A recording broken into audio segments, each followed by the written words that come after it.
Hey guys, welcome back to SteamStax. My name is Mitchell, and today we're going to be going over the top 10 tips and tricks for the Elder Scrolls Online.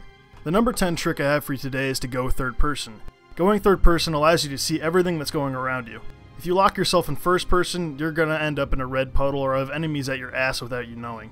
First person worked in a game like Skyrim because there's no puddles or enemy channels to disrupt. If you go first person in Elder Scrolls Online, it's likely you find yourself dead many times. Pretty much, if you want to see the game in first person, do so outside of combat.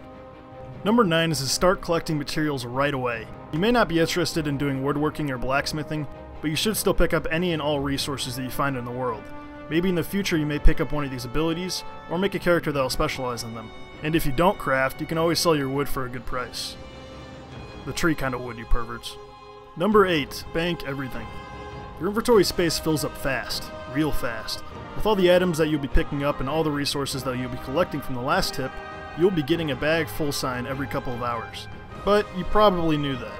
What you might not have known is that you can still access materials that are still in your bank when you are crafting. In other words, you do not need the materials in your inventory to be able to craft with them. Number 7, have characters to dump inventory to. Full on bank space from all those useless resources that you may or may not use in the future? The simple thing to do is to start a new character and fill them with all your useless shit. This process hardly takes any time now, as you can skip the tutorial phase and usually come across a bank within the first 15 minutes of playing a new character. Go ahead, make the ugliest looking character that you can and call him Sir Trash Can. Nobody's judging. My number 6 tip for you guys is to start the Mages, Fighters, and Undaunted Guild questline right away. Starting all of these guilds, regardless if you're interested in them, is important for unlocking active and passive skills. Once you unlock them, you'll be able to level up these skill trees and unlock the use of many useful skills. The reason you should do this early is because a lot of the experience to level up these skills are obtained by going through the game normally. You can level up the Mages Guild skill by collecting the lore books, which are blue glowing books you can find anywhere. You can level up the Fighters Guild skill by fighting enemies normally, and you can level up the Undaunted skill by completing dungeons. Number 5, do not try to complete every area. As I had said in one of my other videos, this is the mistake that I made my first time playing through the game. Your mileage may vary, but trying to find everything on the map and doing all the side quests in the area will drain you. Especially doing so without add-ons. After the second area I completed on my first character, I literally could not force myself to play the game anymore. I suggest doing the main storyline and the main area side quests you can find on your map. These main side quests are ones that usually have an icon on your map saying, "Help these people do this thing." Those are generally more interesting side quests and have several parts associated with them. If anybody else asks for your help, fuck them. Number 4, do not immediately sell the weapons and armor that you don't need. Instead, use them for research and deconstruction. Researching items that have an augment on them will allow you to use the augment on that type of weapon or armor that you craft in the future. Deconstructing armor and weapons not only gives you experience for that certain crafting ability, it gives you materials that you can use to craft with other weapons and armor. If you deconstruct green items and rarer, you can receive a material that you can use to improve your weapons and armor and make them stronger. A win-win. Number 3, deconstruct other people's crafted items. This one also has to do with deconstructing. Deconstructing other people's crafted items gives you much more experience than deconstructing anything else.